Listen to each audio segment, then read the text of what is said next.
Mi hijo me dio una sonrisa irónica mientras sostenía un contrato en sus manos y dijo con voz fría: vendimos la casa por $400,000. Yo grité con todas mis fuerzas: es mi casa. Esta es mi herencia. Él dio 2 pasos hacia mí, levantó la mano y me dio una bofetada tan fuerte que sentí el sabor de la sangre en mi boca. Después me empujó contra la pared y gritó: usted ya no manda aquí, vieja. Esta casa ahora es nuestra. 24 horas después, mi teléfono tenía 50 llamadas perdidas de mi nuera Beatriz. Cuando finalmente contesté, ella sollozaba del otro lado de la línea: Hortensia, por favor. La policía llegó.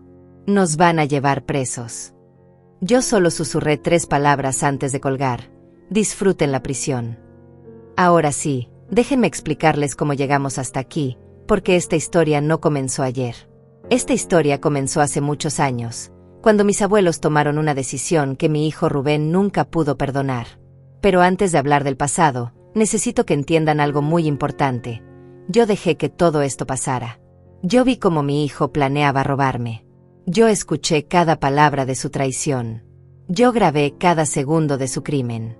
Y yo decidí no detenerlo, porque quería que cayera tan profundo que nunca pudiera levantarse de nuevo. Me llamo Hortensia, tengo 65 años, y esta es la historia de cómo mi propio hijo vendió mi casa mientras yo estaba de viaje, cómo me golpeó cuando regresé, y cómo terminó esposado en el piso de mi sala rogando por misericordia que yo ya no tenía para darle. Todo comenzó a derrumbarse hace exactamente 17 días. Yo acababa de regresar de un viaje que se suponía iba a ser el más hermoso de mi vida. Rubén y Beatriz me lo habían regalado. 15 días en las montañas, en un hotel precioso, con todas las comidas pagadas y excursiones incluidas. Me dijeron que yo merecía descansar, que había trabajado demasiado, que necesitaba tiempo para mí misma. Yo lloré de emoción cuando me entregaron los boletos. Pensé que finalmente mi hijo había cambiado. Pensé que después de tantos años de distancia y peleas, él finalmente había entendido cuánto lo amaba. ¡Qué ingenua fui! Cuando llegué a mi casa esa tarde de octubre, algo se sentía diferente. La puerta principal estaba abierta. Eso ya era extraño, porque yo siempre cierro con doble cerradura. Entré despacio, con mi maleta rodando detrás de mí, y escuché voces en la sala. Risas. Música.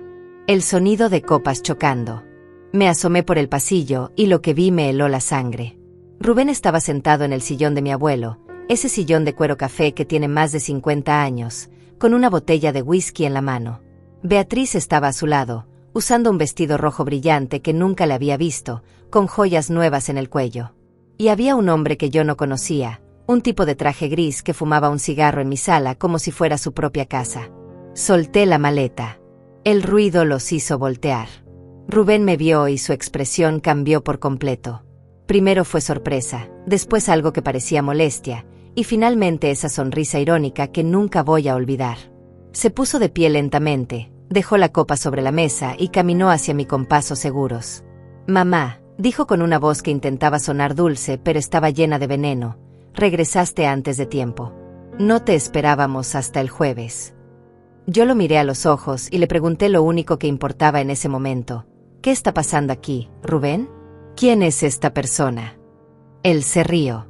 Se rió en mi cara. Después sacó un papel doblado del bolsillo de su pantalón y lo abrió frente a mí. Era un contrato. Yo vi mi nombre impreso en la parte superior, vi números, vi firmas, vi sellos oficiales. Mis manos comenzaron a temblar antes de que mi cerebro pudiera procesar lo que estaba viendo. Vendimos la casa, mamá, dijo Rubén con esa sonrisa que me partió el corazón. $400,000. Buen precio, ¿no crees? Yo sentí que el piso se movía debajo de mis pies. Sentí que las paredes se cerraban a mi alrededor. Sentí que el aire desaparecía de mis pulmones. ¿Qué? Fue lo único que pude susurrar. Él asintió, disfrutando cada segundo de mi dolor. Así es. Esta casa ya no es tuya. Ya firmamos todo. Ya recibimos el dinero. Este señor, señaló al hombre del traje gris, es el nuevo dueño. Rafael, saluda a mi madre. El hombre llamado Rafael levantó su copa hacia mí con una sonrisa burlona. Yo no podía moverme. No podía respirar. No podía creer lo que estaba escuchando. Esto es mentira, dije con voz rota. Yo nunca firmé nada. Yo nunca autoricé ninguna venta. Rubén se acercó más, tanto que pude oler el whisky en su aliento. Claro que firmaste, mamá. ¿Ya se te olvidó? La edad te está afectando. Mira, aquí está tu firma. Me mostró el papel de nuevo, señalando con el dedo una firma que se parecía a la mía, pero que yo sabía que nunca había escrito. Esa no es mi firma, grité con todas las fuerzas que me quedaban. Esto es fraude. Esto es ilegal. Van a ir a la cárcel por esto. Y ahí fue cuando todo explotó. Rubén dejó caer la máscara completamente. Su cara se transformó en algo que yo nunca había visto antes, algo lleno de odio puro. «Cállate», rugió. «Tú ya no tienes derecho a nada.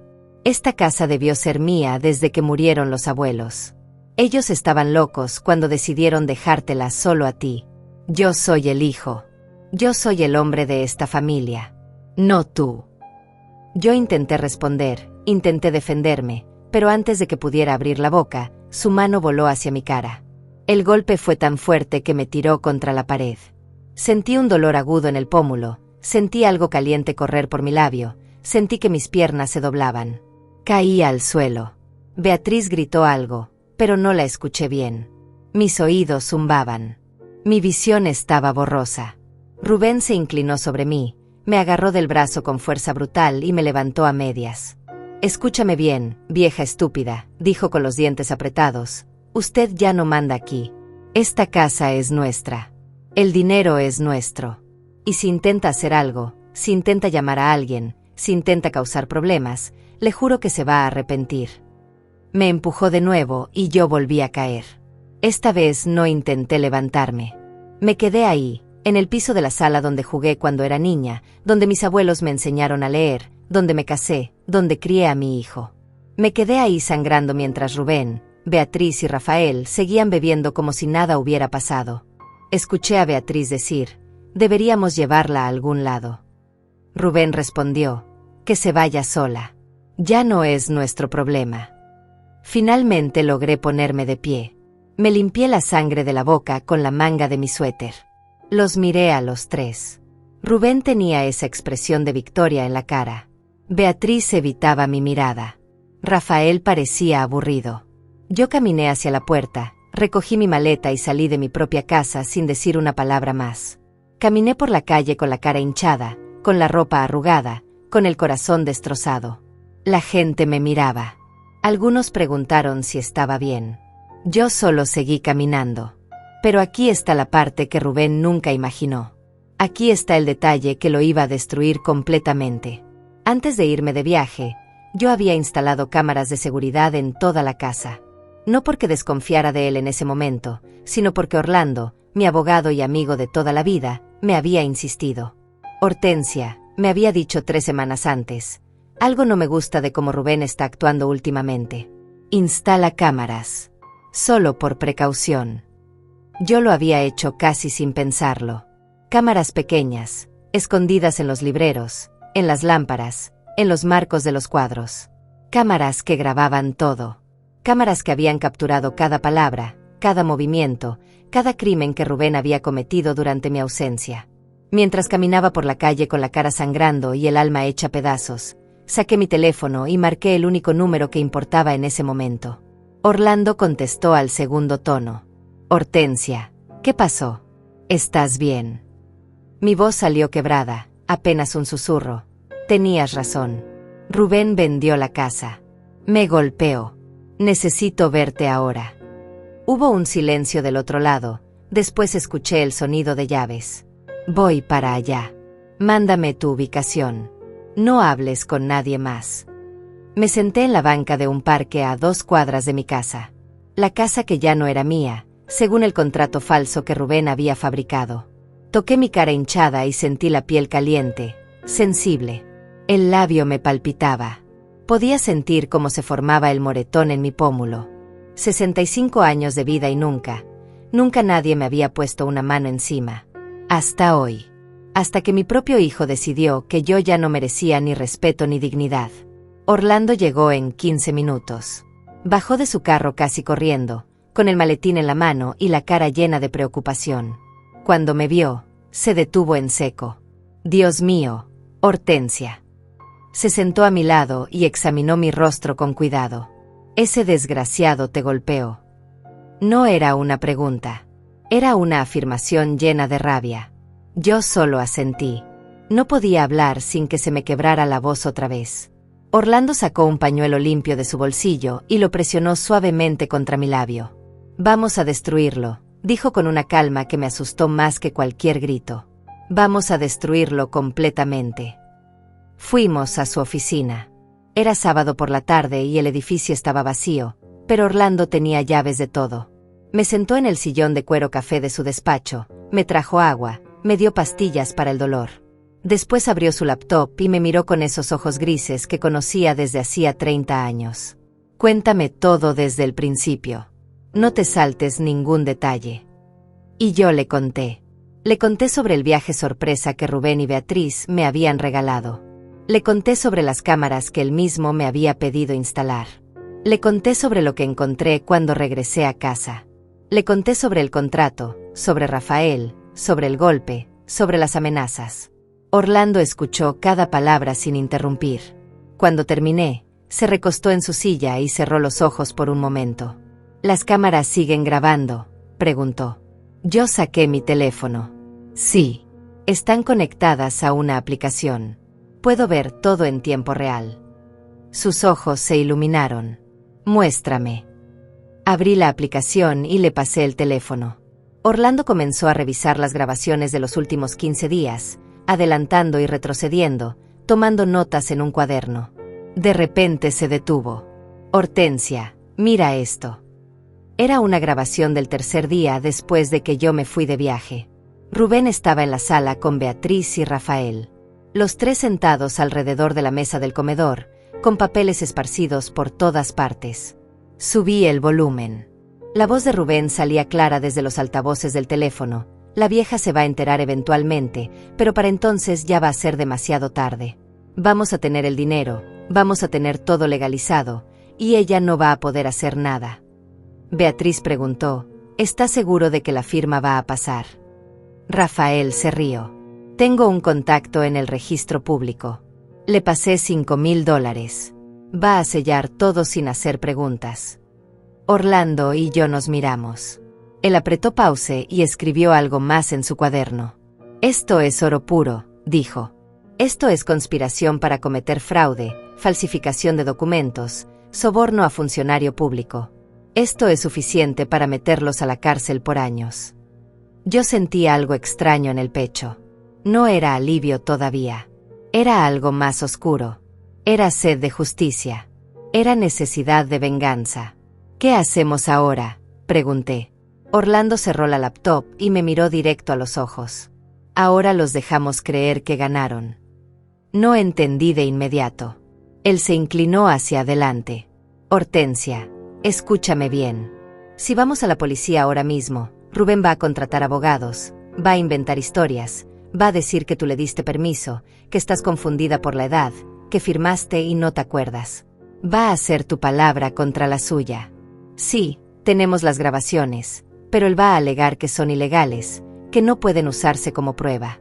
Va a enredar todo durante meses, quizás años. Yo sentí que el estómago se me hundía. Entonces, no podemos hacer nada. Orlando negó con la cabeza. No dije eso. Dije que tenemos que ser más inteligentes que él. Me explicó su plan. Era arriesgado, era doloroso, pero era perfecto. Íbamos a dejar que Rubén siguiera adelante con la venta. Íbamos a dejar que firmara todos los papeles, que recibiera el dinero, que creyera que había ganado. Mientras tanto, nosotros íbamos a reunir cada prueba posible. Las grabaciones de video, las grabaciones de audio, los documentos originales que probaban que la casa era mía, los registros bancarios que mostraban las transferencias sospechosas, todo. Cuando tuviéramos un caso hermético, completamente sólido, íbamos a ir directamente con el fiscal y con la policía. No le daríamos a Rubén ninguna oportunidad de escapar. Pero eso significa que tengo que dejar que se quede en mi casa, dije. Eso significa que tengo que actuar como si hubiera perdido. Orlando asintió. Por ahora, sí. Pero créeme, Hortensia, cuando caiga, va a caer tan duro que nunca se va a levantar. Yo pensé en el golpe. Pensé en la sonrisa irónica de Rubén. Pensé en Beatriz usando joyas nuevas compradas con dinero robado. Pensé en Rafael fumando en mi sala. Y tomé una decisión. Hagámoslo. Pasé esa noche en un hotel pequeño cerca del centro. No dormí. Me quedé despierta viendo las grabaciones de las cámaras, viendo cómo Rubén y Beatriz celebraban en mi casa, viendo cómo traían más amigos, más botellas, más risas. En un momento, Rubén levantó su copa y gritó: «Por la libertad, por nunca más tener que soportar a la vieja amargada». Todos brindaron. Yo apreté el teléfono tan fuerte que pensé que lo iba a romper. A la mañana siguiente, Orlando me recogió temprano. Fuimos al hospital primero. Necesitábamos documentar las lesiones. Un médico me examinó, tomó fotografías de los moretones, escribió un reporte detallado. «¿Quiere presentar una denuncia por agresión?», preguntó. Yo miré a Orlando. Él negó levemente con la cabeza. «Todavía no», dije. El médico frunció el ceño, pero no insistió. Me dio las copias del reporte médico y me deseó suerte. Después fuimos al banco. Yo necesitaba asegurarme de que Rubén no pudiera tocar mis otras cuentas. Hablé con el gerente, un señor mayor que conocía a mi familia desde siempre. Le expliqué la situación sin entrar en muchos detalles. Él movió la cabeza con tristeza.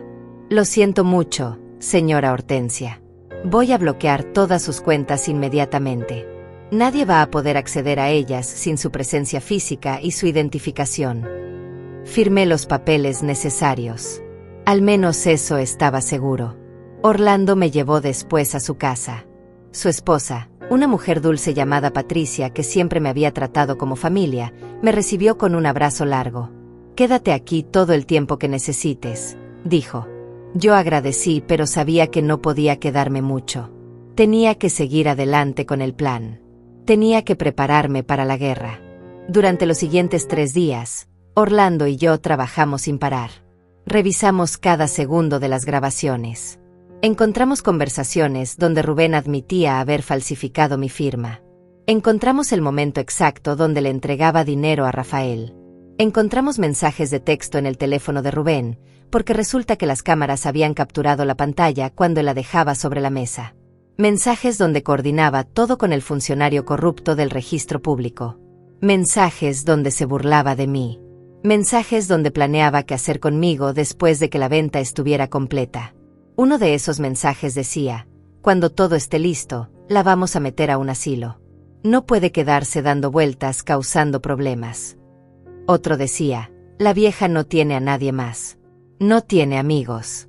No tiene familia aparte de nosotros. Nadie va a creer su versión». Cada palabra era un cuchillo en mi corazón, pero también era combustible para mi determinación.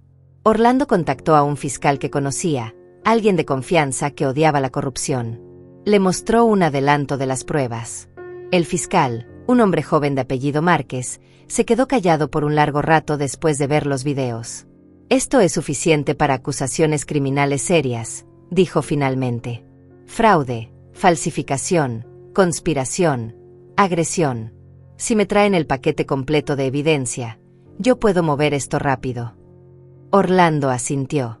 «Necesitamos una semana más. Queremos que termine de enterrarse solo». Esa semana fue la más larga de mi vida. Cada mañana me despertaba en la casa de Orlando con el cuerpo tenso y el corazón acelerado. Tomaba café mientras revisaba las cámaras en mi teléfono, viendo cómo Rubén y Beatriz vivían en mi casa como si siempre les hubiera pertenecido. Habían cambiado los muebles del lugar. Habían quitado las fotografías de mis abuelos de las paredes. Habían pintado la habitación principal de un color verde horrible que mis abuelos habrían odiado. Cada cambio era una puñalada, pero yo no podía hacer nada más que observar y esperar. El 4.º día después del golpe, Rubén hizo algo que nunca esperé. Me llamó por teléfono. Yo estaba en la oficina de Orlando revisando documentos cuando vi su nombre en la pantalla. Miré a Orlando con pánico. Él me hizo una señal de que contestara y rápidamente puso el teléfono en altavoz para grabar la llamada. Respiré hondo y contesté: «Hola». Mi voz salió temblorosa, perfecta para lo que necesitábamos. Mamá, dijo Rubén con un tono que intentaba sonar preocupado, ¿dónde estás?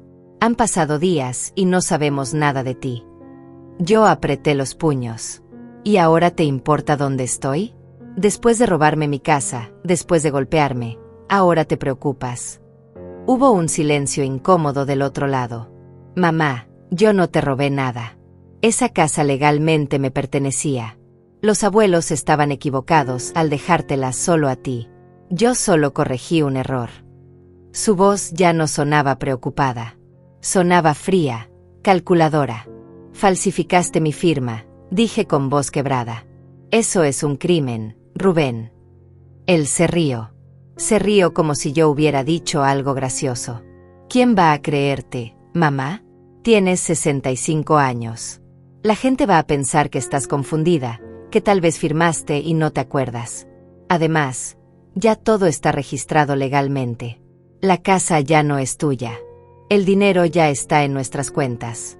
No hay nada que puedas hacer. Orlando me miró y movió los labios en silencio. Perfecto.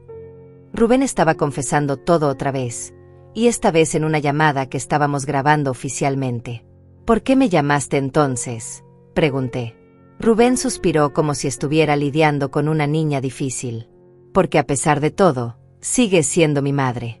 Beatriz y yo hemos estado hablando. Queremos hacer las paces. Queremos que vengas a cenar con nosotros este fin de semana. Podemos hablar de cómo seguir adelante, como familia. Sentí náuseas. ¿Quieres que vaya a cenar? A la casa que me robaste. Él ignoró el tono de mi voz. El sábado a las 7. Piénsalo, mamá. Sería bueno para todos. Colgó sin esperar mi respuesta. Orlando detuvo la grabación y sonrió. No era una sonrisa feliz. Era una sonrisa de cazador que acaba de ver a su presa caer en la trampa. Es perfecto, dijo. Él cree que ya ganó. Cree que eres inofensiva. Por eso se siente seguro invitándote, burlándose de ti. Yo asentí, pero por dentro me sentía destruida. Este era mi hijo. El bebé que cargué en mis brazos, al que le canté canciones de cuna, al que cuidé cuando estaba enfermo. Y ahora me trataba como si fuera basura. Pasé los siguientes 2 días investigando cómo había llegado Rubén a convertirse en esta persona. Orlando me ayudó a buscar en viejos archivos, en conversaciones que había olvidado, en señales que debí ver años atrás. Y lentamente, la verdad comenzó a armarse como un rompecabezas terrible. Rubén siempre había sido diferente. Desde niño. No era como los otros niños que jugaban y compartían. Él escondía sus juguetes para que nadie más los tocara.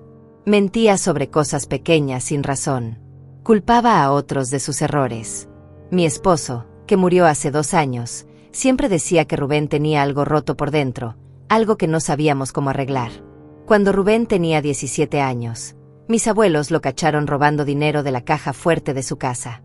No era una cantidad pequeña. Eran $10,000 en efectivo que mi abuelo guardaba para emergencias. Rubén lo negó todo, lloró, dijo que alguien más lo había hecho. Pero mi abuela había instalado una cámara secreta después de que empezaran a desaparecer cosas. Lo tenían en video abriendo la caja fuerte con una llave que había copiado en secreto. Mis abuelos me llamaron esa noche. Recuerdo la tristeza en la voz de mi abuela cuando dijo: Hortensia, tu hijo tiene un problema serio. Algo muy malo está creciendo dentro de él. Intentamos de todo. Terapia, psicólogos, conversaciones largas sobre honestidad y consecuencias. Nada funcionó. Rubén solo aprendió a mentir mejor, a esconder mejor sus actos. Cuando mis abuelos escribieron su testamento 5 años después, tomaron una decisión difícil. Me llamaron una tarde y me dijeron: vamos a dejarte todo a ti, Hortensia. No podemos confiar en que Rubén use esta herencia para algo bueno. Sabemos que tú la vas a cuidar, que vas a mantener esta casa en la familia de la manera correcta. Yo lloré ese día. No porque quisiera la herencia, sino porque significaba que mis abuelos habían perdido toda esperanza en su bisnieto. Rubén nunca lo supo oficialmente hasta que mis abuelos murieron. Yo tenía 48 años cuando eso pasó. Rubén tenía 26.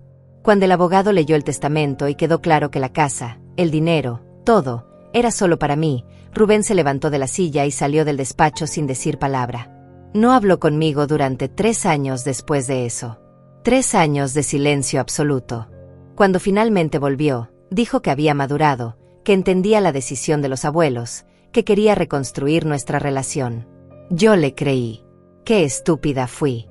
Los siguientes años fueron tranquilos. Rubén se casó con Beatriz, una mujer que parecía dulce al principio, pero que con el tiempo mostró ser tan manipuladora como él. Ellos venían a visitarme una vez al mes, siempre educados, siempre correctos. Pero yo notaba cosas. Notaba cómo Rubén miraba la casa, cómo tocaba los muebles, cómo preguntaba sobre los documentos de propiedad con demasiada frecuencia. Notaba cómo Beatriz calculaba el valor de cada cosa con los ojos. Mi esposo también lo notaba. Ten cuidado, Hortensia, me decía. Rubén está esperando algo. No sé qué, pero está esperando. Mi esposo murió hace 2 años de un ataque al corazón. Fue rápido, sin dolor, pero me dejó completamente sola en esta casa enorme. Rubén y Beatriz vinieron al funeral. Lloraron, me abrazaron, me dijeron que siempre iba a tener su apoyo.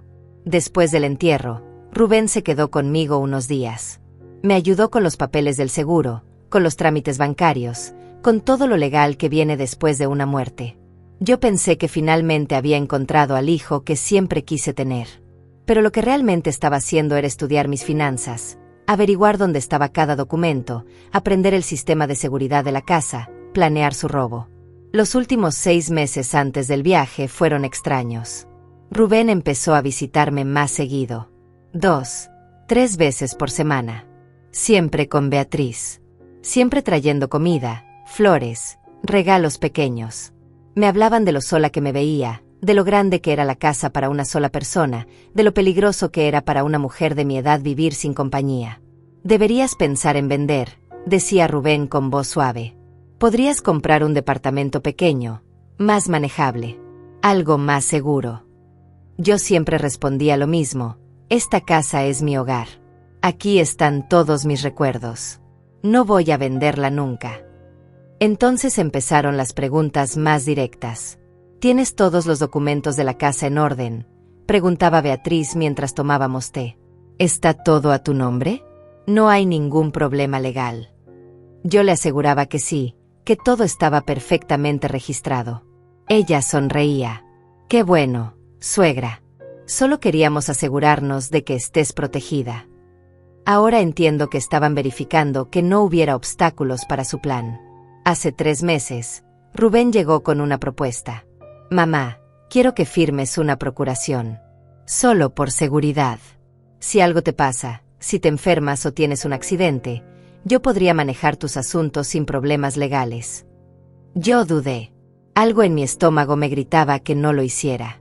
No lo sé, Rubén. No me siento cómoda con eso. Él se molestó. ¿No confías en mí? Después de todo lo que he hecho por ti estos meses. Yo me sentí culpable, pero me mantuve firme. No es desconfianza. Solo prefiero mantener las cosas como están. Rubén no insistió más ese día, pero vi la rabia en sus ojos cuando se fue. 2 semanas después de eso, fui a ver a Orlando para actualizar mi testamento. Le conté sobre la petición de Rubén. Orlando se puso serio inmediatamente. Hortensia, no firmes nada con él. Nada. Y quiero que instales cámaras de seguridad en tu casa. Yo me reí. Orlando, estás exagerando. Sé que Rubén puede ser difícil, pero es mi hijo. Él me miró con esos ojos que no dejaban espacio para discusión. Hazme caso. Instala las cámaras. Yo accedí solo para calmarlo. Gracias a Dios lo hice. Las cámaras fueron instaladas un martes por la mañana. Un técnico joven vino y colocó 6 cámaras pequeñas en lugares estratégicos. Una en la sala, escondida detrás de los libros en el estante. Otra en el comedor, dentro de una planta decorativa. Una tercera en la cocina, camuflada en el reloj de pared. 2 más en los pasillos y una última en mi habitación, oculta en el marco de un espejo antiguo. Todas conectadas a una aplicación en mi teléfono. El técnico me enseñó cómo usarla, cómo ver las grabaciones en tiempo real, cómo descargar videos.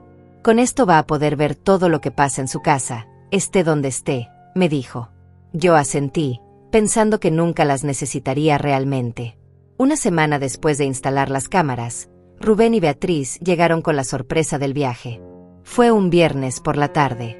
Tocaron la puerta con esas sonrisas enormes que ahora sé que eran completamente falsas. Mamá, tenemos un regalo para ti, dijo Rubén mientras entraban. Beatriz traía un sobre dorado en las manos. Me lo entregó con dramatismo. Ábrelo. Suegra, te va a encantar. Dentro había boletos de avión, reservaciones de hotel, cupones para restaurantes y excursiones. Todo pagado. 15 días en las montañas, en un resort de lujo a 8 horas de distancia. Yo me quedé sin palabras. ¿Esto es real?, pregunté con lágrimas en los ojos. Rubén me abrazó. Claro que es real, mamá. Te lo mereces. Has trabajado toda tu vida, has pasado por mucho con la muerte de papá. Necesitas descansar, desconectarte, disfrutar. Beatriz añadió, ya está todo listo. Sales el próximo martes. No tienes que preocuparte por nada. Yo lloré de emoción. Los abracé a los dos. Les agradecí una y otra vez. No saben lo feliz que me hacen, dije entre sollozos. Rubén me secó las lágrimas con su mano. Solo queremos verte sonreír, mamá. Solo eso. Esa noche, después de que se fueron, llamé a Orlando para contarle. Esperaba que compartiera mi alegría, pero su voz sonó preocupada. Hortensia, ¿no te parece extraño? Después de pedirte una procuración y que dijeras que no, ahora te regalan un viaje carísimo. Justo ahora. Yo me molesté. Orlando, por favor. Estás siendo paranoico. Mi hijo está tratando de ser mejor. Está tratando de compensar los años malos. Déjame disfrutar esto. Él suspiró. Está bien. Pero prométeme una cosa. Cuando estés allá, revisa las cámaras de vez en cuando. Solo para estar segura de que todo esté bien en la casa. Yo le prometí que lo haría, más para calmarlo que porque realmente creyera que era necesario. El martes salí hacia las montañas. Rubén y Beatriz me llevaron al aeropuerto. Me ayudaron con las maletas, me abrazaron en la puerta de seguridad, me desearon el mejor viaje de mi vida. Descansa, mamá. No pienses en nada. Solo disfruta, dijo Rubén. Yo subí al avión sintiéndome amada, sintiéndome afortunada de tener un hijo que finalmente había madurado. Qué ciega estaba. Los primeros 2 días en el resort fueron hermosos. El hotel era precioso, rodeado de pinos y montañas nevadas. La comida era deliciosa. Las habitaciones eran cómodas. Yo caminaba por los senderos, leía libros en la terraza, tomaba té caliente mientras veía el atardecer. Me sentía en paz por primera vez en años. No revisé las cámaras. No pensé en la casa. Solo existía ese momento de tranquilidad. El tercer día, algo me despertó a las 3 de la mañana. No sé qué fue. Tal vez un mal sueño, tal vez instinto. Me quedé acostada mirando el techo, incapaz de volver a dormir. Finalmente tomé mi teléfono de la mesa de noche y abrí la aplicación de las cámaras, más por aburrimiento que por sospecha. Lo que vi me heló la sangre. Rubén estaba en mi sala. A las 3 de la mañana. Pero no estaba solo. Había 2 hombres con el que yo nunca había visto. Uno era Rafael, aunque todavía no sabía su nombre. El otro era un tipo calvo con lentes que revisaba papeles sobre mi mesa de comedor. Subí el volumen de mi teléfono y escuché la conversación. ¿Trajiste la firma de muestra?, preguntaba el calvo. Rubén sacó un papel de su mochila. Aquí está. Es de un cheque que firmó hace 2 meses. Puedes copiarla. El calvo examinó el papel bajo la luz de la lámpara. Sí, no es complicada. Letras grandes, trazo firme. La puedo replicar perfectamente en los documentos de venta. Yo dejé de respirar. Rafael habló entonces. ¿Y el registro público? Ya está arreglado. Rubén asintió. Le di $5,000 a un funcionario. Va a sellar todo sin hacer preguntas. Para el viernes, la casa va a estar legalmente a mi nombre. Sentí que el mundo se caía a pedazos. Me senté en la cama del hotel con el teléfono temblando en mis manos. viendo cómo mi hijo planeaba robarme en tiempo real. Beatriz entró a la sala en ese momento, con café para todos. ¿Cómo va todo?, preguntó. El calvo levantó el papel. Perfecto. En 2 horas voy a tener la firma lista. Mañana pueden ir al notario. Beatriz sonrió. Excelente. La vieja está a 8 horas de distancia, sin idea de nada. Para cuando regrese, ya no va a poder hacer nada. Lloré en silencio durante horas. Vi cómo los 3 hombres trabajaban en mi casa, falsificando documentos, planeando cada detalle del fraude. Vi cómo Rubén mostraba papeles de la propiedad que había sacado de mi estudio. Vi cómo medían las habitaciones, como si ya fueran los dueños. A las 6 de la mañana se fueron. Rubén apagó las luces y cerró la puerta con llave. Una llave que él tenía porque yo se la había dado años atrás, confiando en que solo la usaría para emergencias.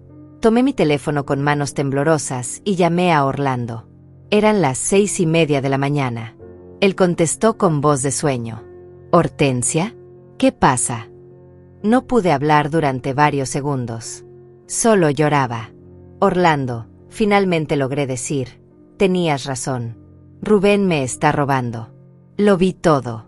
Está falsificando mi firma». Escuché cómo Orlando se despertaba completamente del otro lado. «Cálmate. Respira. Cuéntame exactamente qué viste». Le conté todo. Cada palabra de la conversación que había escuchado. Cada detalle que había visto en las cámaras. Orlando se quedó en silencio por un momento largo. «Hortensia, escúchame bien.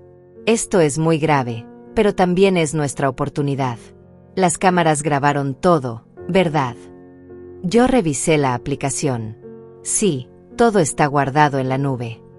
Orlando tomó aire. «Perfecto. Ahora viene la parte difícil. Necesito que te quedes en ese hotel. Necesito que actúes como si no supieras nada. Porque si Rubén sospecha que lo descubriste, va a parar todo y vamos a perder las pruebas». «¿Quieres que me quede aquí viendo cómo me roba?», pregunté con voz rota. «Sé que es horrible», dijo Orlando, «pero piénsalo. Si lo dejamos continuar, si lo dejamos cometer el crimen completo, vamos a tener evidencia irrefutable. Vamos a poder meterlo a la cárcel, recuperar todo, destruir cualquier defensa legal que intente usar. Pero si interrumpimos ahora, él va a decir que solo estaba planeando, que nunca lo habría hecho realmente, que las conversaciones eran en broma». Yo cerré los ojos. Sabía que tenía razón, pero dolía tanto. «Está bien», susurré finalmente. «Me quedaré. Voy a ver todo y no voy a hacer nada». Orlando suspiró con alivio. «Descarga todas las grabaciones. Guárdalas en varios lugares. Mándamelas por correo también. Y Hortensia, graba todo lo que pase de ahora en adelante. Cada conversación, cada movimiento. Lo vamos a necesitar todo». Colgamos. Yo me quedé sentada en esa cama de hotel, en medio de las montañas hermosas, sintiéndome más sola que nunca en mi vida. Los siguientes 12 días fueron una tortura. Cada mañana me despertaba, desayunaba, caminaba por los senderos como si estuviera disfrutando. Pero cada tarde, cada noche, revisaba las cámaras y veía cómo Rubén destruía mi vida. Lo vi firmar documentos falsos. Lo vi recibir dinero de Rafael. Lo vi celebrar con Beatriz. Lo vi quitar las fotografías de mis abuelos y tirarlas a la basura. Lo vi llevar muebles nuevos. Lo vi convertir mi hogar en algo irreconocible. El día 13 de mi viaje, vi algo que casi me hace regresar inmediatamente sin importar el plan. Rubén trajo a un fotógrafo profesional a la casa. Un hombre con cámaras caras y luces especiales. Pasó 3 horas tomando fotografías de cada habitación, del jardín, de cada rincón. «Son para el anuncio de venta», explicó Rubén mientras el fotógrafo trabajaba. «Vamos a publicar la casa como si ya fuera nuestra. Para cuando la vieja regrese, ya va a haber ofertas reales de compradores reales. Eso va a ser más difícil que cancele todo». Beatriz estaba sentada en el sillón de la sala, el mismo donde mi abuela solía tejerme suéteres cuando era niña, revisando su teléfono. «¿Ya subiste los papeles al registro?», le preguntó a Rubén. Él asintió con orgullo. «Ayer». El funcionario hizo su trabajo. «Ahora oficialmente soy el dueño legal de esta propiedad. Costó otros $3,000 en sobornos, pero valió cada centavo. Beatriz se rió. Tu mamá va a enloquecer cuando se entere. Va a gritar, va a llorar, va a amenazarnos. Pero no va a poder hacer nada. Los papeles están sellados, firmados, registrados. Es nuestro. Tuve que apagar el teléfono. No podía seguir mirando. Salí de mi habitación del hotel y caminé por el bosque durante horas, llorando donde nadie pudiera verme. Llamé a Orlando desde un banco junto a un lago. No puedo más, le dije. Necesito regresar. Necesito detener esto ahora. Su voz fue firme pero gentil. Hortensia, aguanta solo 2 días más. Ya casi terminas el viaje. Si regresas antes, Rubén va a sospechar. Necesitamos que crea que ganó completamente. Confía en mí. Esos 2 días finales fueron los más largos de mi vida. Cada hora se sentía como una eternidad. Descargué cada grabación, las guardé en 3 memorias USB diferentes, las envié por correo electrónico a Orlando y también a una cuenta que creé solo para eso. Tomé capturas de pantalla de cada conversación incriminatoria. Documenté cada transferencia bancaria que pude ver en los reflejos de las pantallas de computadora en los videos. Construí un archivo tan completo que ningún abogado defensor podría encontrarle huecos. La noche antes de mi regreso, Rubén hizo una videollamada. Yo estaba en la terraza de mi habitación, viendo las estrellas, tratando de encontrar algo de paz antes de la tormenta que sabía que venía. El teléfono sonó y su nombre apareció en la pantalla. Respiré hondo 3 veces antes de contestar. Puse mi mejor cara de felicidad. Hola, hijo. Rubén apareció en la pantalla con una sonrisa enorme. Hola, mamá. ¿Cómo la estás pasando? Yo forcé una sonrisa. Maravilloso, hijo. Este viaje ha sido increíble. Muchas gracias. Me alegro mucho, dijo él. Detrás de él pude ver mi sala. Mis muebles habían sido reemplazados por cosas modernas que se veían caras. Te llamaba para recordarte que mañana te recogemos en el aeropuerto. ¿A qué hora llegas? Yo revisé mi boleto. A las 4 de la tarde. Rubén asintió. Perfecto.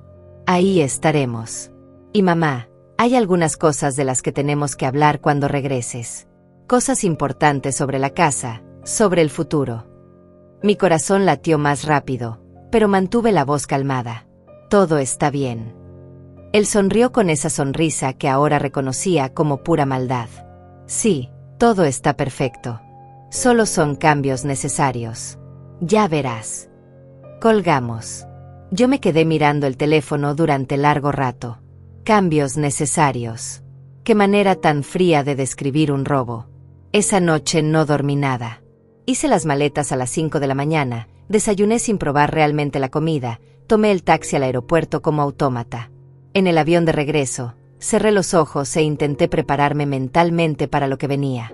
Orlando me había dado instrucciones claras. Actuar sorprendida, actuar dolida, dejar que Rubén dijera todo lo que quisiera decir, grabar todo si era posible, y después salir de ahí sin confrontación física. Pero cuando llegué a mi casa y vi lo que habían hecho, cuando escuché las palabras de Rubén sobre la venta, cuando vi esa sonrisa irónica, algo dentro de mí se rompió. No pude seguir el plan. Grité, acusé, exigí. Y Rubén reaccionó exactamente como esperaba que lo hiciera alguien que cree que ya ganó. Me golpeó, me humilló, me echó de mi propia casa. Y las cámaras, esas cámaras que todavía estaban funcionando porque Rubén nunca las había encontrado, grabaron cada segundo. Ahora, 4 días después de ese momento horrible, yo estaba sentada en la oficina del fiscal Márquez junto a Orlando. Habíamos pasado las últimas 72 horas organizando cada pieza de evidencia en un caso hermético. Videos, audios, documentos, registros bancarios, reportes médicos de mis lesiones, testimonios de testigos que habían visto mis moretones. Todo perfectamente ordenado, etiquetado, con marcas de tiempo verificables. El fiscal Márquez revisó todo con cuidado meticuloso. Era un hombre de unos 40 años, delgado, con lentes de montura negra y una expresión seria que nunca cambiaba. Pasó 3 horas viendo videos, leyendo documentos, tomando notas en su computadora. Finalmente cerró la última carpeta y nos miró.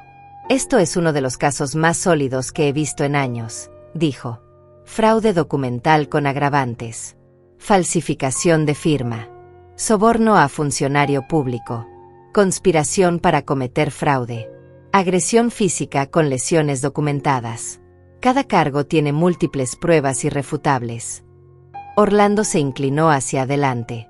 ¿Qué tan rápido podemos movernos? Márquez revisó su calendario.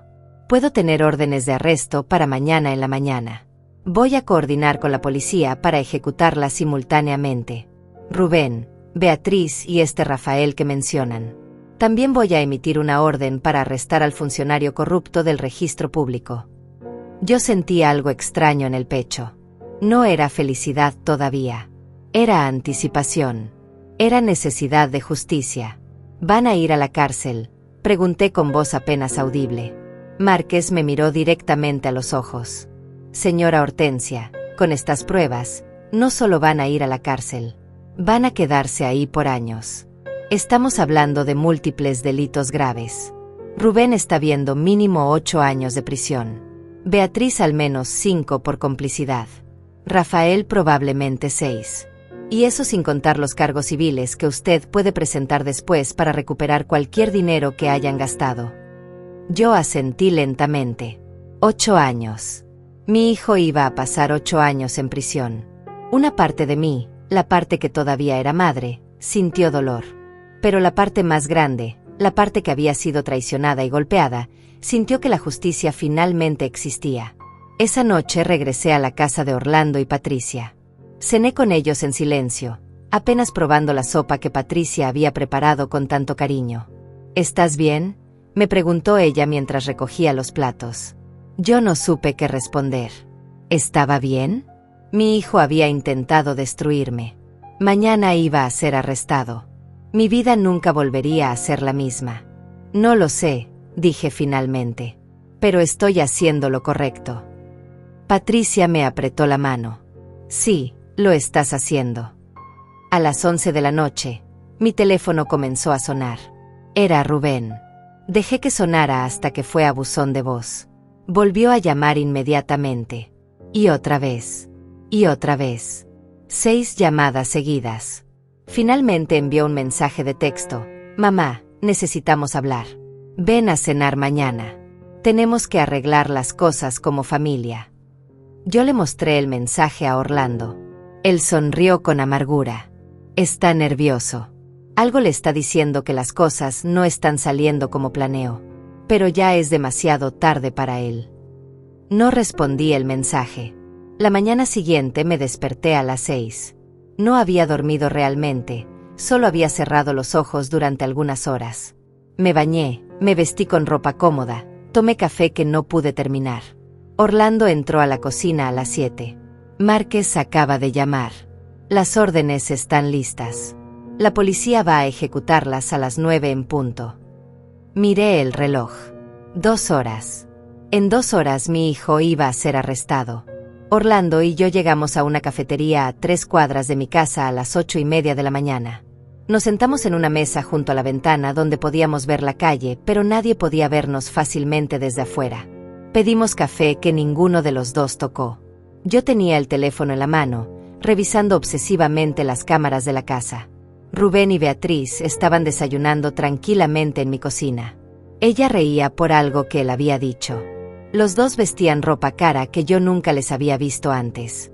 Ropa comprada con el dinero de mi casa robada. A las 9:05, vi por la ventana de la cafetería como 3 patrullas se estacionaban frente a mi propiedad. 6 policías bajaron de los vehículos, todos con chalecos antibalas y armas en sus cinturones.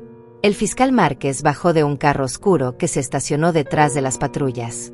Mi corazón latía tan fuerte que podía escucharlo en mis oídos. Ya llegaron, susurré. Orlando apretó mi mano sobre la mesa. Respira. Todo va a estar bien. Vi cómo los policías se acercaban a la puerta principal de mi casa. Uno de ellos tocó con fuerza. Cambié rápidamente a la aplicación de las cámaras en mi teléfono y subí el volumen. Escuché los golpes resonando dentro de la casa. Rubén apareció en la cámara de la sala, caminando hacia la puerta con expresión molesta. ¿Quién diablos toca así tan temprano?, lo escuché decir. Beatriz lo siguió desde la cocina, limpiándose las manos en un trapo. Rubén abrió la puerta. La expresión en su cara cuando vio a los 6 policías fue algo que nunca voy a olvidar. Primero confusión, después sorpresa, después miedo puro. «Señor Rubén Navarro», preguntó uno de los oficiales. Rubén asintió lentamente, incapaz de hablar. El oficial sacó un papel doblado.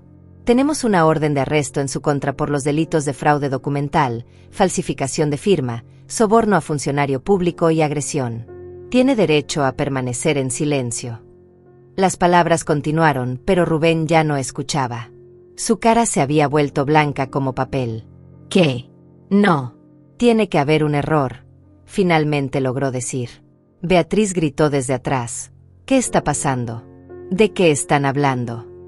Otro oficial se adelantó. «¿Señora Beatriz Ramos de Navarro?». Ella asintió con ojos enormes de terror. «También tenemos una orden de arresto para usted por complicidad en fraude y conspiración». Beatriz comenzó a sollozar inmediatamente. «No hicimos nada. No pueden arrestarnos. Esta es nuestra casa». El fiscal Márquez dio un paso adelante. «Esta casa pertenece legalmente a la señora Hortensia Navarro. Ustedes cometieron fraude documental para intentar robarla. Tenemos todas las pruebas necesarias. Videos, audios, documentos, todo». Rubén lo miró con incredulidad. «¿Videos? ¿Qué videos?». Márquez sacó una tablet de su maletín y les mostró la pantalla. Yo no podía ver que les estaba enseñando desde la cafetería, pero podía ver la reacción de Rubén. Su expresión pasó de confusión a shock absoluto a horror puro. «Fueron grabados durante todo el proceso», dijo Márquez con voz fría. «Cada conversación, cada falsificación, cada soborno, todo». Rubén dio 2 pasos hacia atrás, tropezando con sus propios pies. «No puede ser. No puede ser. Revisé toda la casa. No había cámaras». Márquez sonrió sin humor. «Las había. Su madre las instaló antes de irse de viaje. Las mismas cámaras que grabaron cómo usted la golpeó cuando ella regresó y descubrió el robo». Los oficiales se acercaron entonces con esposas. «Denle vuelta. Manos atrás». Rubén intentó resistirse. «No. Esperen. Necesito hablar con mi madre. Ella puede explicar todo. Esto es un malentendido». Pero los policías no esperaron. Lo giraron con firmeza y le pusieron las esposas en las muñecas. El sonido del metal cerrándose resonó claramente en el audio de la cámara. Beatriz estaba histérica ahora, llorando desconsoladamente mientras otra oficial la esposaba también. «Por favor. Tengo que llamar a alguien. Necesito un abogado. No pueden hacer esto». Márquez respondió con calma profesional. «Van a tener derecho a hacer una llamada desde la estación. Por ahora, tienen que venir con nosotros». Los sacaron de la casa. Yo los veía desde la ventana de la cafetería mientras los metían en las patrullas. Rubén iba en una, Beatriz en otra. Podía ver cómo Rubén gritaba algo dentro del carro, cómo golpeaba la ventana con el hombro, desesperado. Beatriz tenía la cabeza entre las rodillas, sollozando. Los carros arrancaron con las sirenas apagadas, pero las luces encendidas. Yo los vi alejarse por la calle hasta que desaparecieron al doblar la esquina. Me quedé sentada en esa cafetería durante largo rato, sin poder moverme. Orlando me miraba en silencio, esperando a que yo dijera algo. Finalmente logré hablar. «¿Ya está? Se acabó». Él negó con la cabeza suavemente. «El arresto es solo el principio. Ahora viene el proceso legal. Pero sí, Hortensia, la parte más difícil ya pasó. Ya no pueden hacerte daño». Yo asentí, sin saber si sentía alivio o vacío o algo completamente diferente. Mi teléfono comenzó a sonar. Era un número desconocido. Dudé antes de contestar. «Hola». Una voz automática dijo: «Tiene una llamada a cobrar desde el centro de detención municipal. Acepta los cargos». Era Beatriz. Lo supe antes de que hablara. «Aceptar», dije. Hubo un clic y después escuché su voz rota, desesperada, casi irreconocible. «Hortensia». Por favor, tienes que ayudarnos. La policía llegó. Nos arrestaron. Nos van a meter a la cárcel. Por favor, di que todo fue un malentendido. Di que tú autorizaste la venta. Por favor. Yo escuché su súplica completa sin interrumpir. Escuché cómo lloraba, cómo rogaba, cómo prometía que devolverían todo, que nunca volverían a molestarme, que harían lo que yo quisiera. Cuando finalmente se quedó sin palabras, sin aliento de tanto suplicar, yo hablé. Mi voz salió tranquila, fría, sin una gota de emoción. Beatriz, escúchame bien porque solo voy a decir esto una vez. Ustedes planearon robarme mi casa. Falsificaron mi firma. Sobornaron funcionarios. Y cuando los confronté, tu esposo me golpeó en la cara. Todo está grabado. Cada palabra. Cada acción. Cada crimen. Ella comenzó a sollozar de nuevo. Pero somos familia. No puedes hacernos esto.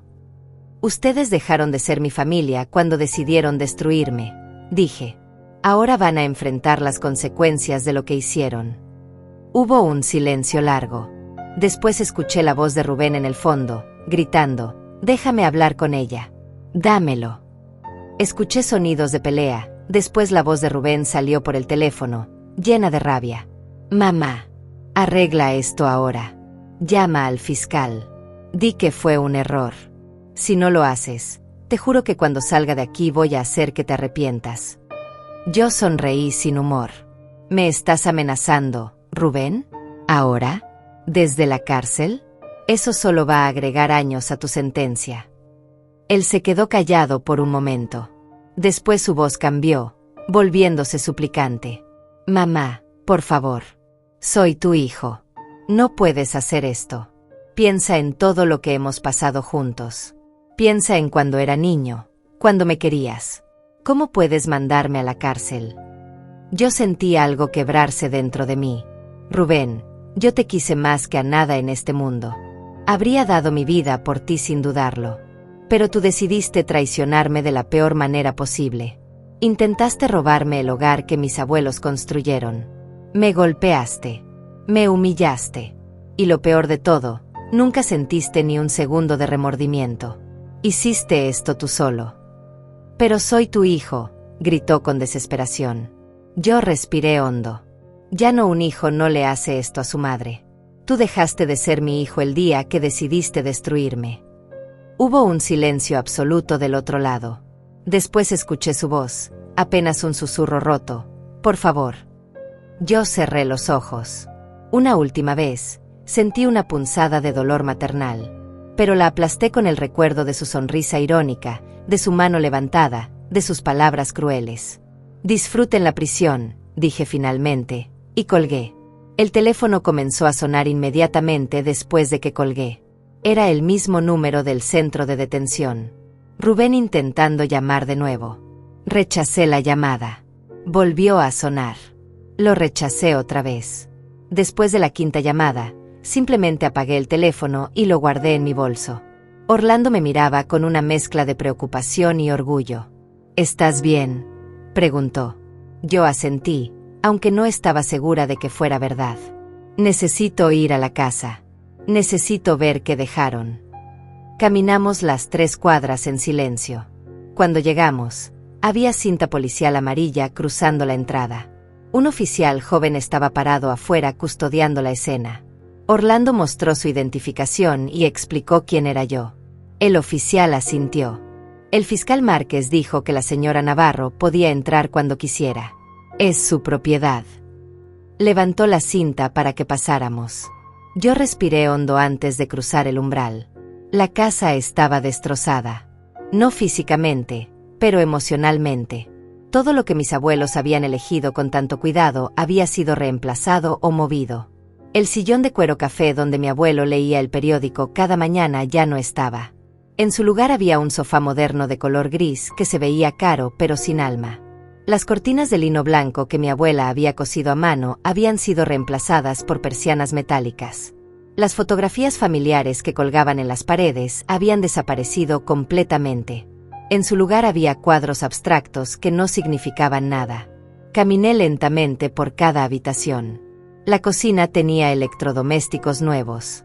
El comedor tenía una mesa de vidrio moderna donde antes estaba la mesa de madera antigua que había pertenecido a mis bisabuelos.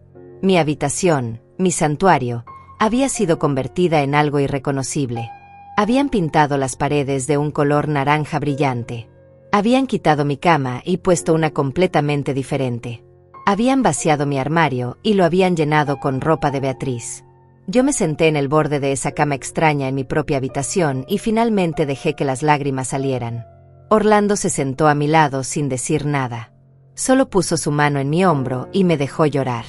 Lloré por todo lo perdido. Por los recuerdos que habían sido profanados. Por el hijo que pensé que tenía, pero que nunca existió realmente. Por la ingenuidad de creer que las personas pueden cambiar cuando todo en su historia dice lo contrario. Lloré hasta que no quedaron más lágrimas, hasta que solo quedó un vacío extraño en mi pecho. Vamos a arreglar todo, dijo Orlando finalmente. Vamos a devolver esta casa a como era. Vamos a encontrar los muebles originales, si Rubén los vendió. Vamos a restaurar cada rincón. Yo negué con la cabeza lentamente. No sé si quiero quedarme aquí, Orlando. Ya no se siente como mi hogar. Se siente contaminado. Él suspiró. No tomes decisiones grandes ahora. Espera a que el polvo se asiente. Espera a que termine todo el proceso legal. Después decides. Los siguientes días fueron un torbellino de actividad legal. El fiscal Márquez nos mantenía informados de cada paso. Rafael había sido arrestado el mismo día que Rubén y Beatriz. Lo encontraron intentando cruzar la frontera con una maleta llena de efectivo. El funcionario corrupto del registro público también fue arrestado en su oficina, con evidencia suficiente en su computadora para acusarlo de docenas de fraudes similares durante años. La audiencia de fianza fue 3 días después de los arrestos. El fiscal argumentó que los 3 acusados eran riesgo de fuga y que habían demostrado capacidad para cometer fraude elaborado. El juez estuvo de acuerdo. Fianza negada. Rubén, Beatriz y Rafael iban a permanecer en prisión preventiva hasta el juicio. Yo no asistí a esa audiencia. No podía. Orlando fue en mi lugar y me contó todo después. Rubén preguntó por ti, me dijo esa tarde mientras tomábamos té en su sala. Le preguntó al juez si podía hablar contigo. El juez le dijo que eso dependía de ti, no de él. Yo negué con la cabeza. No quiero verlo. No quiero escuchar más súplicas o amenazas o manipulaciones. Orlando asintió. Eso es lo que le dije al fiscal. No va a haber más contacto entre ustedes a menos que tú lo solicites. Una semana después del arresto, me llamó el fiscal Márquez. Señora Hortensia, tengo noticias. Rubén y Beatriz quieren hacer un trato. Su abogado defensor dice que están dispuestos a declararse culpables de todos los cargos a cambio de sentencias reducidas. Yo me senté en el sillón de la sala de Orlando. ¿Qué significa eso exactamente? Márquez explicó. Significa que admitirían su culpabilidad oficialmente. No habría juicio. A cambio, en lugar de enfrentar las sentencias máximas que podrían ser de 12 años o más, recibirían sentencias de 8 años para Rubén y 5 para Beatriz. ¿Y Rafael? Pregunté. Rafael también quiere un trato. 6 años. Él está dispuesto a testificar contra el funcionario corrupto del registro público, lo cual nos ayudaría a asegurar una condena más fuerte en ese caso. Yo me quedé en silencio pensando. Márquez continuó. La decisión es completamente suya, señora Hortensia. Puedo rechazar el trato y llevarlo a juicio completo. Con las pruebas que tenemos, definitivamente ganaríamos y probablemente conseguiríamos sentencias más largas. Pero el juicio tomaría meses. Usted tendría que testificar, sería un proceso agotador. Pensé en sentarme en una corte, en tener que ver a Rubén cara a cara, en tener que contar la historia completa frente a extraños, en revivir cada traición, cada humillación. ¿Cuánto tiempo estarían realmente en prisión?, pregunté. Con buen comportamiento, probablemente Rubén cumpliría 6 años, Beatriz 4, Rafael 5. Pero lo importante es que quedarían con antecedentes penales permanentes.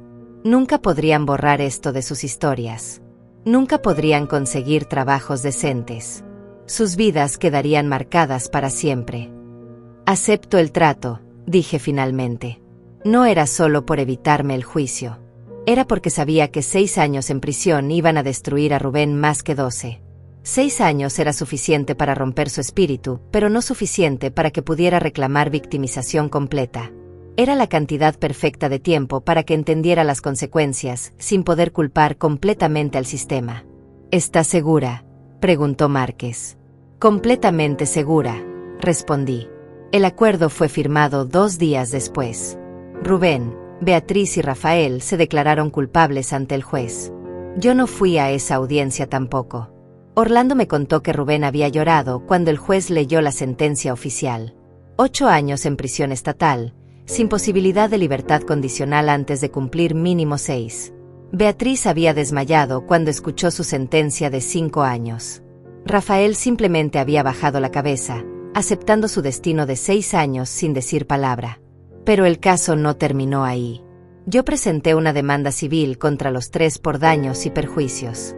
Quería recuperar cada centavo que habían gastado del dinero robado. El carro nuevo que habían comprado. Las joyas. Los muebles caros. Los viajes. Todo. Mi abogado calculó que habían gastado cerca de $120,000 en solo 2 semanas. El juez civil dictaminó que los 3 eran responsables solidarios de devolverme ese dinero más intereses y daños punitivos. Total, $200,000. Nunca van a poder pagar eso, dijo mi abogado. Van a salir de prisión con deudas enormes que los van a perseguir por el resto de sus vidas. Cada trabajo que consigan, cada cuenta bancaria que abran, va a tener embargos automáticos hasta que paguen cada centavo. Yo asentí. Eso era exactamente lo que quería. No era suficiente que fueran a prisión. Necesitaba que sus vidas después de prisión también fueran difíciles. Necesitaba que nunca olvidaran lo que me hicieron. Orlando comenzó el proceso de restaurar la casa. Contrató investigadores privados para rastrear los muebles originales que Rubén había vendido. Algunos los encontramos. Otros habían desaparecido para siempre. Para esos, Orlando me ayudó a buscar réplicas lo más cercanas posible. Poco a poco, muy lentamente, la casa comenzó a parecerse otra vez al hogar que yo recordaba. Un mes después de las sentencias, recibí una carta. Era de Rubén. La reconocí por la letra en el sobre. Estuve a punto de tirarla sin abrirla. Pero algo me detuvo. La abrí con manos temblorosas. Adentro había 3 páginas escritas a mano. La letra era descuidada. Las palabras estaban manchadas en algunos lugares como si hubiera llorado mientras escribía. Mamá, comenzaba la carta, no espero que me perdones. No espero que me creas. Pero necesito que sepas algo. Tienes razón. Soy un monstruo. Siempre lo he sido. Desde niño algo dentro de mí estaba roto y nunca quise arreglarlo. Te traicioné de la peor manera posible porque pensé que merecía esa casa más que tú. Pensé que los abuelos habían cometido un error al no dejármela. Pasé años odiándote por algo que ni siquiera fue tu decisión. Y cuando tuve la oportunidad de robarte, no lo dudé ni un segundo. Ni siquiera cuando te golpeé sentí remordimiento. Solo sentí rabia porque te atreviste a desafiarme. Continué leyendo la carta de Rubén con las manos temblando. Ahora estoy aquí encerrado, seguía la carta, con 6 años por delante para pensar en lo que hice. Los otros presos me preguntan por qué estoy aquí y cuando les cuento que intenté robarle la casa a mi propia madre, me miran con desprecio. Incluso los criminales tienen códigos. Incluso ellos piensan que lo que hice es imperdonable. Beatriz me culpa por todo. Dice que fue mi idea, que ella solo me siguió. Tal vez tenga razón. Tal vez la arrastré a este infierno conmigo. Cada noche me despierto pensando en el momento en que te golpeé. Veo tu cara. Veo la sangre. Veo la traición en tus ojos. Y sé que nunca voy a poder borrar esa imagen. La carta continuaba por 2 páginas más.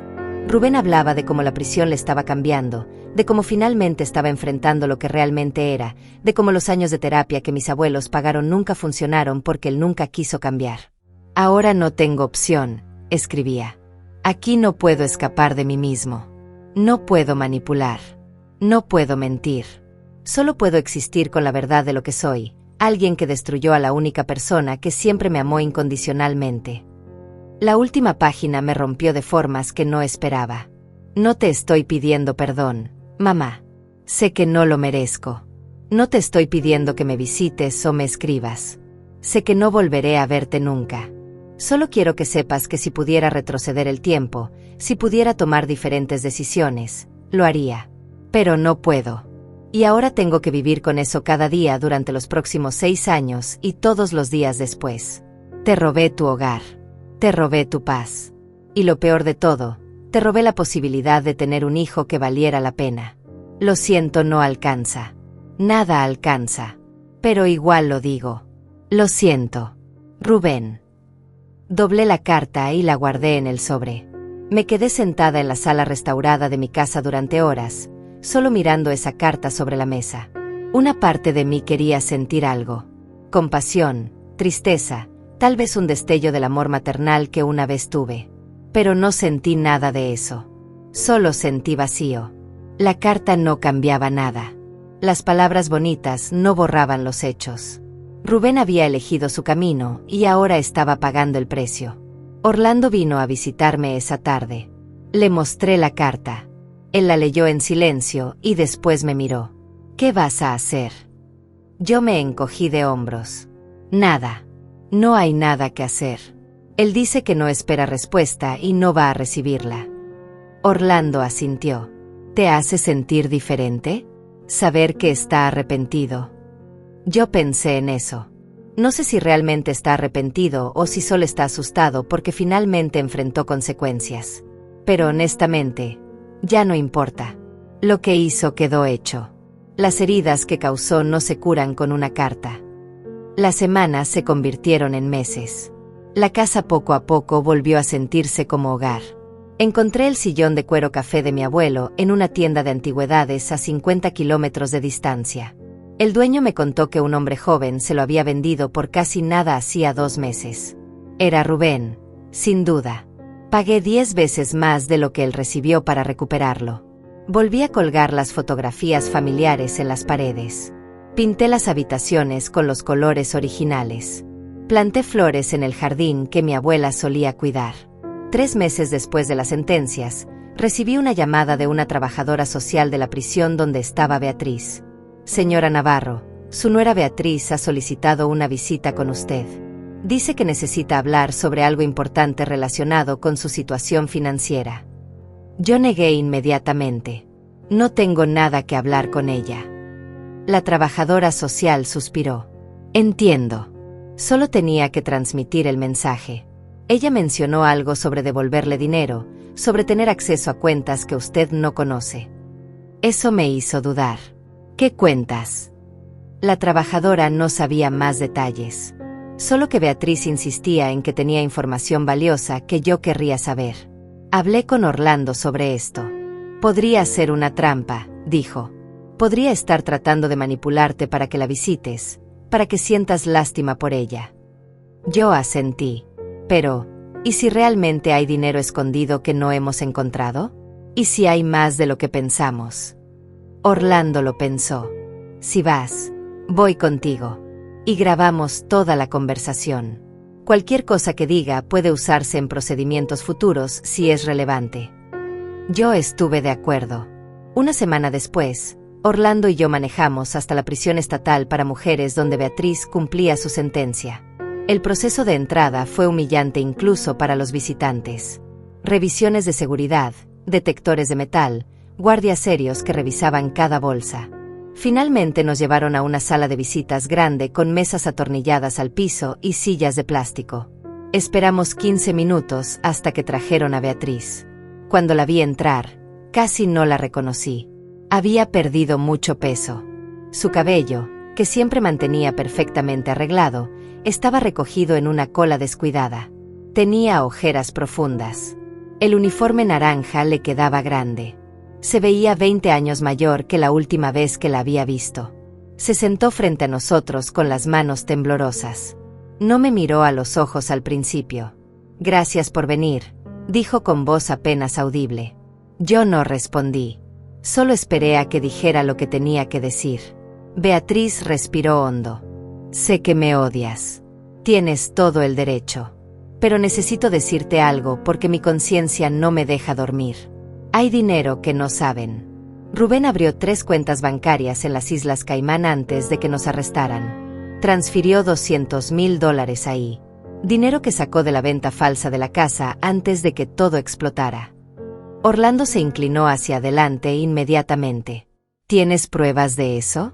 ¿Números de cuenta? ¿Documentos? Beatriz asintió. Tomé fotos de todo en mi teléfono antes de que nos arrestaran. No sé por qué lo hice. Tal vez presentía que algo iba a salir mal. El teléfono está confiscado aquí en la prisión, pero las fotos están respaldadas en la nube. Puedo darte acceso a esa cuenta si prometes algo. Yo la miré con desconfianza. ¿Qué quieres? Ella finalmente levantó la vista y me miró directo a los ojos. Quiero que hables con el fiscal. Quiero que le digas que cooperé, que di información valiosa. Tal vez eso me ayude a reducir mi sentencia, a salir antes por buen comportamiento. Yo me reí sin humor. ¿Quieres que te ayude? Después de todo lo que hiciste. Beatriz comenzó a llorar. Lo sé. Sé que no lo merezco. Pero, Hortensia, estoy muriendo aquí adentro. Cada día es una tortura. Las otras presas me tratan horrible porque saben lo que hice. No tengo a nadie. Mi familia me rechazó. Rubén ni siquiera me habla. Estoy completamente sola pagando por errores que tomé siguiendo a un hombre que resultó ser un monstruo. Sus lágrimas eran reales.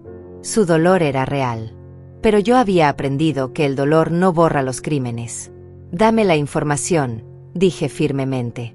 Si es real, si recupero ese dinero, hablaré con el fiscal. No te prometo nada más que eso.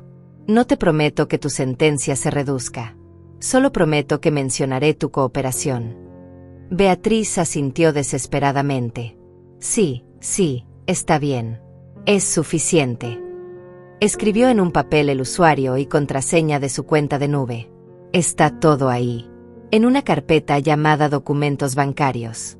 Hay capturas de pantalla de las 3 cuentas, de las transferencias, de todo. Orlando tomó el papel y lo guardó cuidadosamente. Nos levantamos para irnos. Beatriz llamó mi nombre cuando estábamos por salir. Hortensia. Me volteé. Ella estaba de pie ahora, con las manos agarrando el borde de la mesa. Yo también te escribí una carta, pero nunca la envié porque sabía que no querrías leerla. Solo quiero que sepas que lo siento. Sé que fui cobarde. Sé que debí detener a Rubén en lugar de ayudarlo. Sé que te fallé como nuera, como persona. Si pudiera regresar el tiempo, habría elegido diferente. Yo la miré por un largo momento. Pero no puedes regresar el tiempo, Beatriz. Ninguno de nosotros puede. Solo podemos vivir con nuestras elecciones. Salimos de la sala sin mirar atrás. En el carro de regreso, Orlando revisó la cuenta de nube que Beatriz nos había dado. Es real, dijo después de varios minutos. Aquí está todo. 3 cuentas en las Islas Caimán. $200,000 distribuidos entre ellas. Incluso hay documentos mostrando cómo Rubén planeaba usar ese dinero para huir del país si las cosas salían mal. Yo cerré los ojos. $200,000 más. Dinero que habían robado y escondido pensando que nunca lo encontraríamos. Orlando contactó inmediatamente al fiscal Márquez con la información de las cuentas offshore. Márquez quedó impresionado con el descubrimiento. Esto es enorme, señora Hortensia.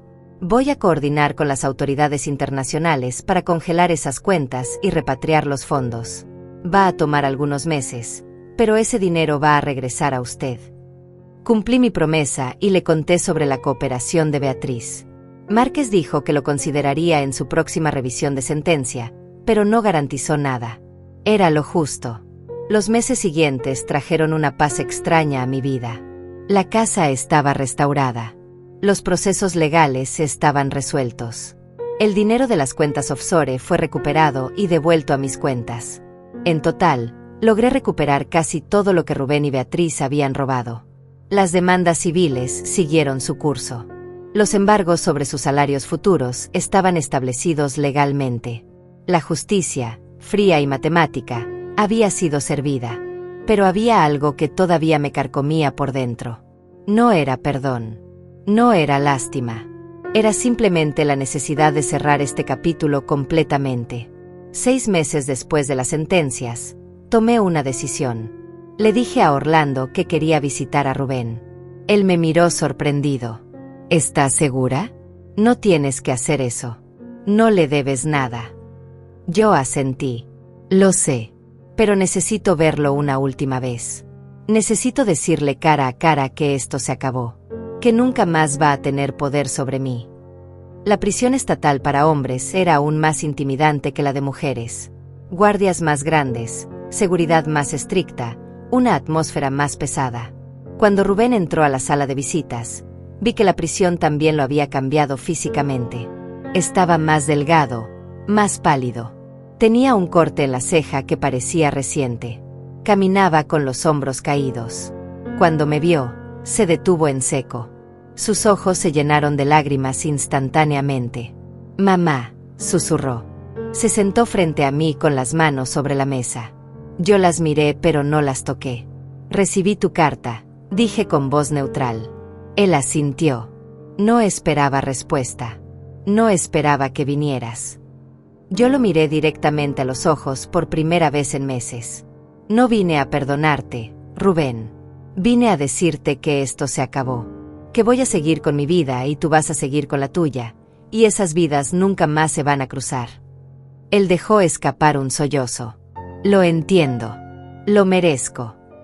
Sí, lo mereces, dije sin emoción. Pasé 65 años amándote, protegiéndote, creyendo en ti. Y tú usaste ese amor como un arma contra mí. Estudiaste mis debilidades. Planeaste mi destrucción. Me golpeaste. Todo mientras sonreías y decías que me querías. Rubén bajó la cabeza. Tienes razón. En todo. Yo soy el monstruo de esta historia. No tú. Yo continué. Durante meses me pregunté dónde me equivoqué como madre. ¿Qué hice mal para criar a alguien capaz de hacer lo que tú hiciste? Pero ahora entiendo que no fue mi culpa. Mis abuelos lo vieron. Mi esposo lo vio. Todos vieron lo que yo no quería ver. Que había algo roto en ti que ningún amor podía arreglar. Rubén lloró abiertamente ahora. Mamá, por favor. Yo levanté mi mano. No me llames así. Ya no eres mi hijo. Legalmente todavía lo eres, pero en mi corazón, en mi alma, ese vínculo murió el día que levantaste tu mano contra mí. Él me miró con desesperación. Entonces, ¿para qué viniste? Solo para decirme que me odias. Yo negué con la cabeza. No te odio, Rubén. El odio requiere emoción y yo ya no siento nada por ti. Vine para cerrar esta puerta de una vez por todas. Para que ambos sepamos que no hay vuelta atrás. Cuando salgas de aquí en 6 años, vas a estar solo. No voy a estar esperándote. No voy a ayudarte a rehacer tu vida. Vas a enfrentar el mundo que creaste con tus propias manos. Rubén respiró temblorosamente. ¿Y mi herencia? Cuando ya no estés. Yo sonreí sin alegría. Ya actualicé mi testamento. Todo va a ir a instituciones de caridad. A hogares para mujeres víctimas de violencia doméstica. A organizaciones que ayudan a ancianos víctimas de fraude familiar. Tu nombre no aparece en ninguna parte. Vas a salir de prisión sin nada y vas a morir sin nada mío. Vi cómo esas palabras lo golpeaban. Vi cómo la última esperanza se apagaba en sus ojos. Entonces realmente se acabó, dijo con voz vacía. Sí, respondí. Realmente se acabó. Me levanté para irme. Rubén llamó mi nombre una última vez. Hortensia. Me volteé. Él tenía las mejillas mojadas, los ojos rojos.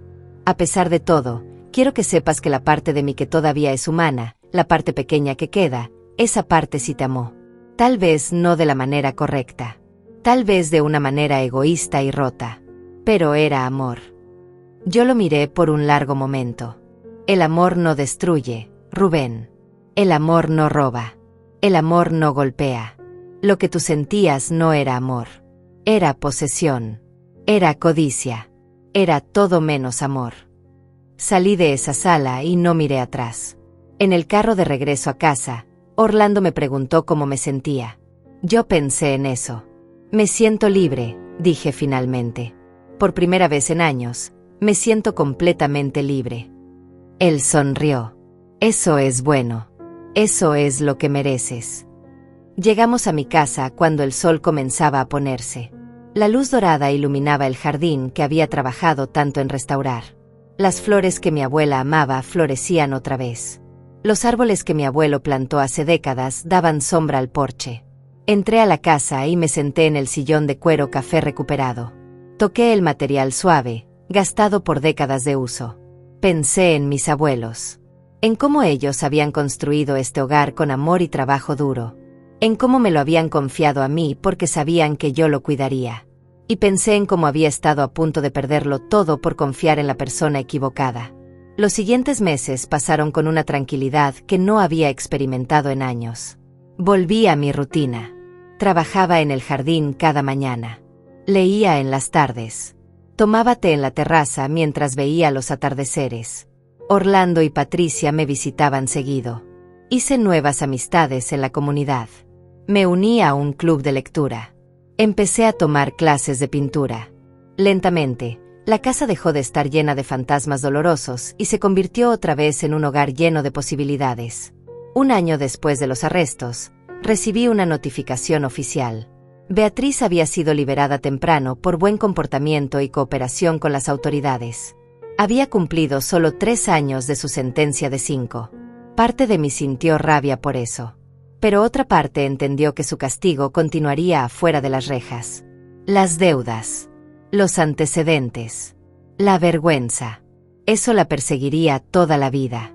Nunca intentó contactarme y yo agradecí eso. Rubén todavía tenía 3 años más por cumplir. A veces me preguntaba cómo estaría. Si realmente había cambiado o si solo había aprendido a actuar mejor. Pero esos pensamientos venían cada vez con menos frecuencia. Él ya no ocupaba espacio en mi mente ni en mi corazón. Era simplemente alguien que existía en algún lugar, pagando por sus crímenes, viviendo las consecuencias de sus elecciones. 2 años después, en un día soleado de primavera, estaba podando rosas en el jardín cuando encontré algo enterrado bajo tierra cerca del viejo roble. Era una caja de metal oxidada. La abrí con cuidado y adentro encontré fotografías viejas que no había visto en décadas. Fotografías de mis abuelos cuando eran jóvenes. Fotografías de mi madre cuando era niña. Fotografías de mí jugando en este mismo jardín cuando tenía 5 años.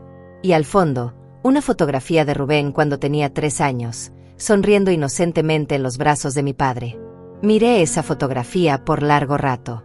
Ese niño pequeño de la imagen parecía tan puro, tan lleno de futuro. Me pregunté en qué momento exacto se torció su camino. En qué momento la inocencia se convirtió en maldad.